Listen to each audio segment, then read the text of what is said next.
With us now, editor-at-large and senior political analyst for Time, Mark Halperin. Now, Mark, a couple weeks ago, I was tired. I took my son to the All-Star game. I was very angry the next morning, and I went after The Daily Show and other late-night comics saying that the reason why they're not attacking Barack Obama is because they're all Democrats. Right. Well, what I didn't say is the reason why you only have Democrats that are comedy writers is because Republicans aren't funny. I know. I am one. I think President Bush is pretty funny. Perhaps, though. Well, okay.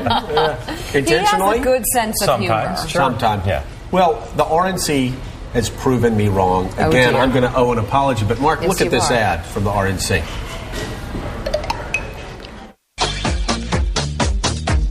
People of Berlin. Obama is an inspiration to us all, and feel the love.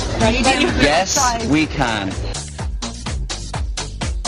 If we do this and do that, yes we can. If we work together, yes we can. I think with people like Oprah and whatnot backing him, I think he'll be fine. I have friends in America that are Marxists, and they support, and they're working for Obama. Obama. The people of Berlin have spoken.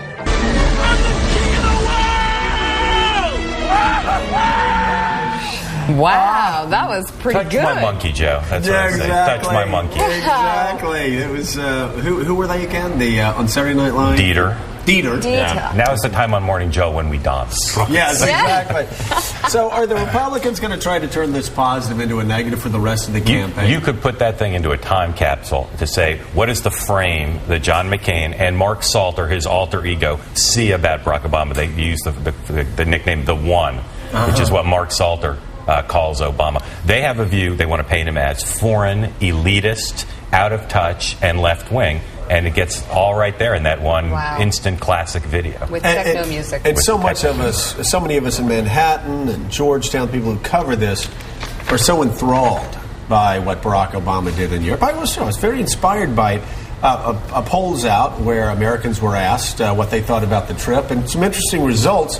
35% had a positive impression of his trip, 26% negative, Look at no 39%. opinion. Where's the crosstab on Georgetown and the Upper West No Side? opinion. Do we have that breakdown? Yeah. Higher on positive. Probably 95, 96%. But you've seen so many times in politics where something that we think is a positive somehow turns against a candidate. There's no question. And look, the Obama... I'm not saying this will. I'm just saying you never know what the unintended consequences of a trip or an action or a speech may be. No question. And you saw at the end of the trip, remember, in his last few interviews and press things, Obama started to say, my numbers may go down because of this trip. This is a long-range thing. Because they understood from the beginning that there was a danger here.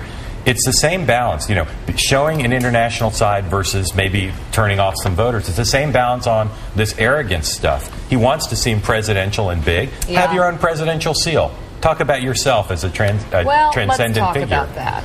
That's a balance. Yeah. And they may be getting it wrong. And there he is at 10 Downing Street, standing after his meeting, in front of the door, after his meeting with Gordon Brown. The issue of arrogance has come up this morning because of a statement he made to Democrats, according to the Washington Post. And here's how Dana Milbank characterizes it in his piece this morning. President Obama continues hectic victory tour. Inside, according to a witness, he told House members, quote, this is the moment that the world is waiting for, adding, quote, I have become a symbol of the possibility of America returning to our best traditions. As he marches toward Inauguration Day, Obama's biggest challenger may not be Republican John McCain, but rather his own hubris.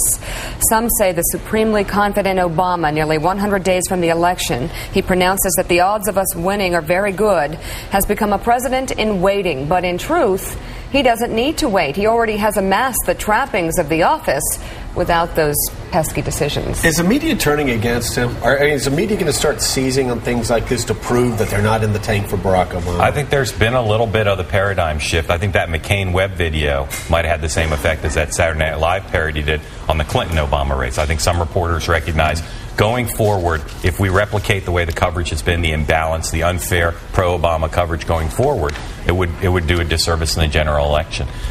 Whenever I go on TV and say this election is about a referendum on Obama, that's the whole thing. Yeah. Those guys with the Cheetos on the end of their fingers Exactly. attack me and say that's just some dodge. It's about McCain too. McCain deserves scrutiny and he'll get some. But I think Barack Obama has to find the right balance between this seeming presidential, getting people comfortable with him, and this kind of stuff, the presidential seal, the faux seal, the kind of quote that the Washington Post has. I think that stuff is dangerous. I think that's the one way he can lose this election. People need to understand the dynamics of this race, the landscape, the battlefield, the political battlefield, and it is this. Republicans have had power for 8 years.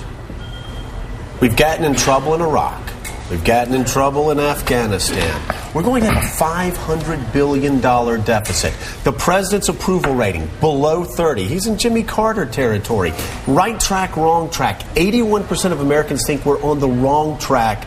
And so when we say it's not about John McCain, we're saying you could put a pet rock, in the position where John McCain is. If it were a Republican pet rock, it would have all of these problems. It is about Obama because, like Jimmy Carter in 76, a Democrat should win. Right, Pete? Yeah, but part of what he had to do, and I think this is leading to some of those accusations of hubris, is to make it plausible that a black man could become president of the United States. It had to be plausible.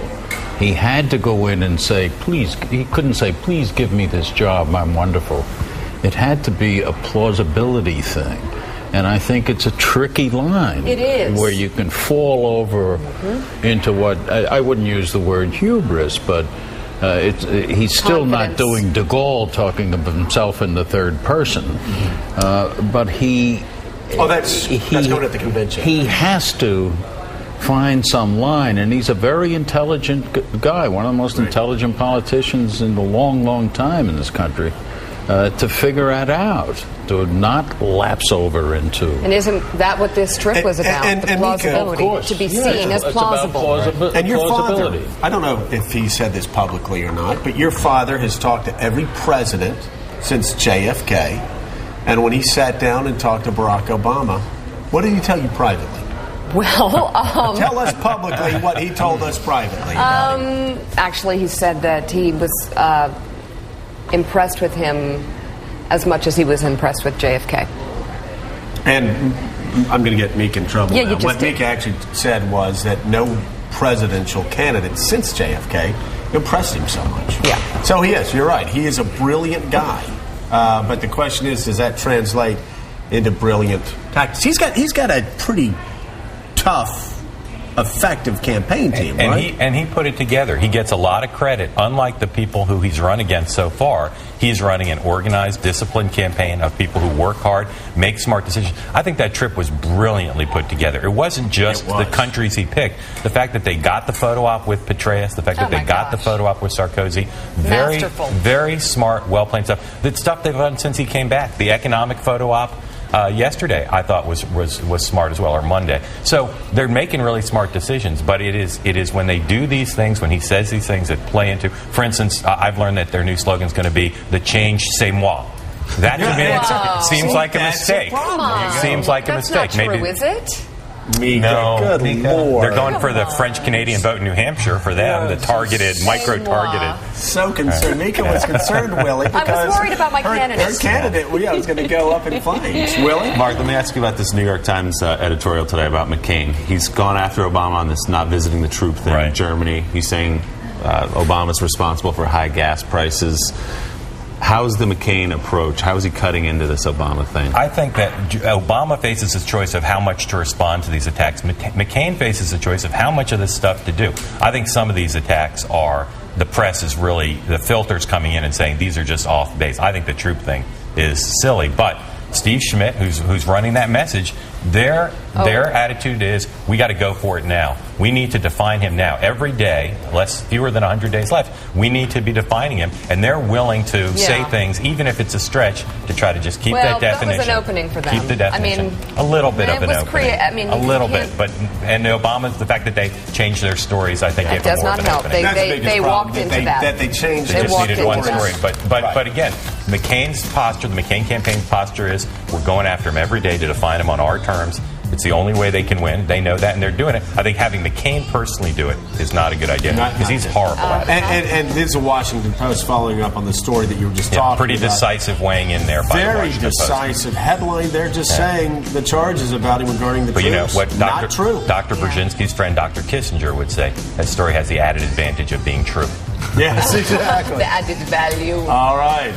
Thank you, Mark Alperin. All right. My pleasure. All right. Thank you, Mark. Great to see you.